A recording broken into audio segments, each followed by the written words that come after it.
Assalamu alaikum, fam. Hope you're doing well. So we're continuing our reading of Hegel's Phenomenology of Spirit.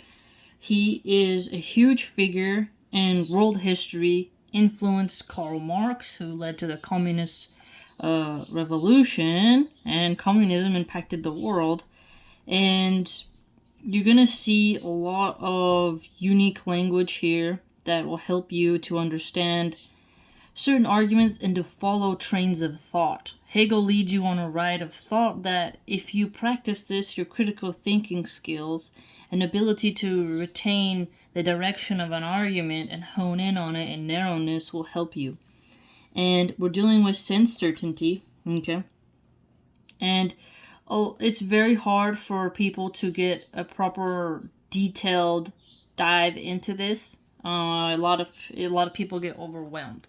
So I'll walk you through it, and it's going to be really interesting. And if nonetheless, you'll still expand your vocabulary. So let's begin.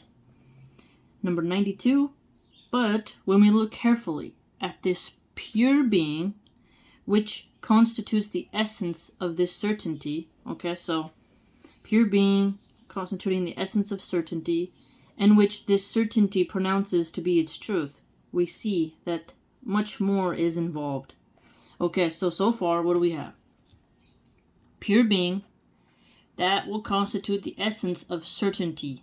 Okay, and the certainty, that will be pronounced to be its truth.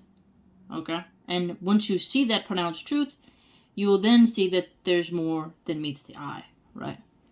An actual sense certainty is not merely this pure immediacy. Okay, so sense certainty is not just what presents itself immediately. Remember, Hegel argued that the knowledge is immediate and or receptive, right? So you pause, you go deeper than what just immediately comes to you, right? This pure immediacy, but an instance of it. So an instance of it. Do you see that? So you're getting an instance of this essence, this pure being. You're getting an instance of it. You're not getting the full picture, but a dip into it, a divided piece of it. Among the countless differences cropping up here, we find in every case that the crucial one is that in sense certainty, pure being at once splits up into what we have called the two theses. Okay, so now we're seeing a division here. So sense certainty is not just pure immediacy. It's just an instance of it, he contends. And that there are going to be countless differences popping up here and there.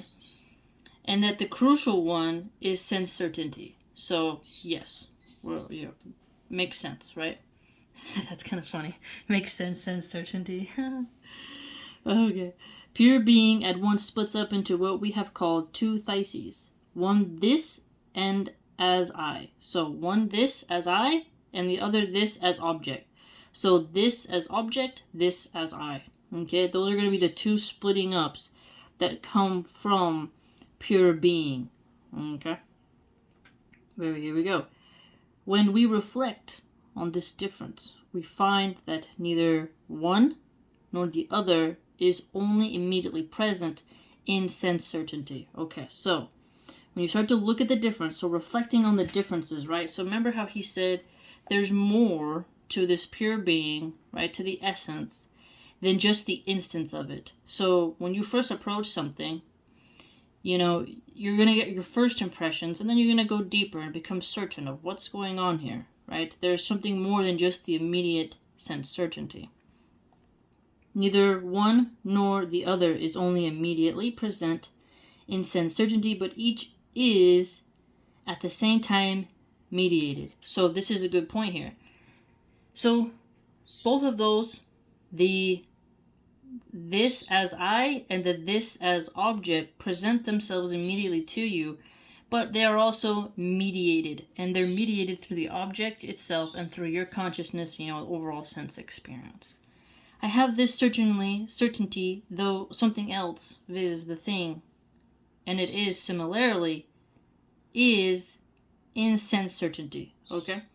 So certainty through something else. So remember, something else is the mediated point, right? So he just reiterated his point here very logically for us. And also Hegelian logic is something very interesting. If you understand his logic, his works will not be too difficult for you to understand. Through something else, viz. Through the I. So the I is your consciousness, right? And your consciousness relates to your sense certainty, right? Your beingness. So you're going to filter it through that mediated lens, right? 93. It is not just we who make this distinction between essence and instance. So you notice this essence and instance. Okay? Between immediacy and mediation. So here, this is a very cool point, because you have essence and instance, and then immediacy means there's nothing standing in the way, right? And then mediation. So when you're approaching knowledge, when you are approaching an object, you are going to have an immediate or receptive response, right? And what's interesting is that it can come quickly to you, but you need to be certain. So if you're going to be certain, you need to really go deeper than, what is the surface level of appearing. Go beyond seeming to what is actually there. So it's quite interesting. On the contrary, we find it within sense certainty itself, and it is to be taken up in the form in which it is present there, not as we have just defined it. One of the terms is posited in sense certainty in the form of a simple immediate being. Okay, so sense certainty itself, okay, not just as we have defined it. Okay, so he says one of the terms is posited in sense certainty in the form of a simple immediate being. Okay, so you have a definition here. So immediate being is going to have a simple form, or as the essence, the object. Okay, so what's the first definition, okay, of the sense experience, this type of sense that he's talking about, is that it's going to be of a simple form, and it's going to be immediate. Something simple can approach you quickly. It can, it doesn't really have a mediation because it's come to you so simply, and it's like, this is apparent. It is, right? The other, however, is posited as what is essential and mediated. So unessential and mediated. So I wonder what he can say. I gotta remember what he means by the unessential. Something which in sense certainty is not in itself. Okay, so the in itself is going to be important here. So the object, which is what is posited, is not unessential and mediated. It's something which is in sense certainty and not in itself. So in sense certainty, not in itself. So sense certainty is coming from the I, it's coming from the consciousness, not the object itself, but through the mediation of an other, the I, exactly. So the mediation is happening through you, the I, right? And knowing, which knows the object only because of the object is. So the knowing only knows the object because the object is there. It's right there in front of you. You see it, right? You're like, hey, it's right there. So you've known it through that means only, right? While the knowing may either be or not be true. So it can be what you thought, and it can also not be that. But the object is. Yeah, so the object is there, even though the knowing may be or not be there. It is what is true, or it is the essence. Okay, so what is true or the essence. It is regardless of whether it is known or not. So notice this. It's going to be what it is, regardless whether you recognize it or not. Whether others know it or not, it's still going to be what it is. And it remains, even if it is not known. Whereas, there is no knowledge if the object is not there. So, that's interesting. So, if the object is there, well, it's going to remain there, and regardless of whether you perceive it or not. But if it's not there, then knowledge can't be there because the object isn't there to set it off in the first place. Right? Oh, man. This is great. The question must therefore be considered, whether in sense certainty itself the object is in fact the kind of essence that sense certainty proclaims it to be. Okay, so to be considered is if self-certainty itself, the object, being related to it in a sense of essence. And so does the self-certainty proclaim that essence, right? Is it in fact the essence that is being proclaimed, right? So that's a good question. Whether this notion of it as the essence corresponds to the way it is present in sense certainty. So this is a good point here. Okay, what is he saying? Is the essence the way in which you're perceiving it? Is it corresponding to the way, it presents itself? And is the way it's presenting itself, is that sense certainty? These are things you can think about. How is it presenting itself? And the essence that is being perceived, is that really what it proclaims to be? So basically you could say, it looks like it's this way, but is it really that way? And if it is that way, am I seeing it the right way? Right? To this end, we have not to reflect on it and ponder what it might be in truth, but only to consider the way in which it is present in sense certainty. Okay, so he's contending you don't have to reflect and ponder what it might be in truth. What it might be in truth. Like, what's its truthness, right? What is really underlined there? But you look at the way in which it presents itself in sense certainty. So don't ponder and reflect on what it might be in truth. Instead, consider the way in which it presents itself in sense certainty. Quite nerdy. It is then sense certainty itself that must be asked, what is the this? That's interesting, right? It's not what is this, it is what is the this. The this. If we take the this in this twofold shape of its being, so the twofold shape of its being, as now and here, so the twofold shape is now and here. So here and now, what is the this?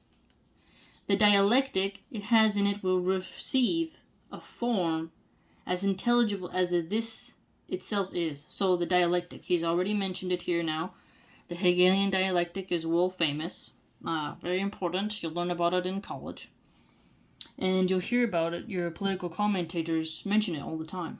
I mean, countless people talk about it, and now you know the man who brought that notion into reality by the permission of Allah. The dialectic it has in it will receive a form as intelligible as a this itself. To the question, what is now? Let us answer, e.g., now is night. In order to test the truth of this sense certainty, a simple experiment will suffice. We write down this truth. A truth cannot lose anything by being written down. Interesting, right? So, something just because it gets written down doesn't take away from its truth, which would make sense as long as it's not altered, right? Any more than it can lose anything through our preserving it. If now, this noon, we look again at the written truth, we shall have to say that it has become stale. So maybe that relates to like the movement of time. Now it is night. If I write now it is night on the paper, it was true at the time I wrote it, even though the time will change. So the now and here was true when I wrote it, and it was preserved for that time, even though the now and the here has then changed, right? So, very interesting example. So what is now, and then truth is consisting and moving, right? So again, very potent. So twofold shape, now and here, you examine it, you look at it, and that's how you're going to be able to understand what it is to go through your knowledge. And just so we're clear, we're dealing with the pure this, essence and instance. We have the two theses, T-H-I-S-E-S, one this as I and the other as this as object, okay? And then we have the immediate present in sense certainty, but also we have the mediated, okay? Even though the mediated is going to be there regardless if it presents itself immediately, okay? So, bit wordy, but once you get comfortable with the book, you'll begin to see what he's talking about. So don't get overwhelmed. Once you start to get familiar, inshallah, you'll be able to understand. And also remember that connection is an immediate pure connection that he argued. And so simple immediacy constitutes its truth. And that simple immediacy, which constitutes its truth, is going to help relate to certainty, and that certainty is going to help you establish a pure connection. Okay? So again, bit wordy, but it's all has to do with sense knowledge, has to do with consciousness, and you'll be fine. Don't worry, okay? Don't get overwhelmed. And if you get through the whole book with me, you'll definitely be able to spot sophists quite clearly. Inshallah.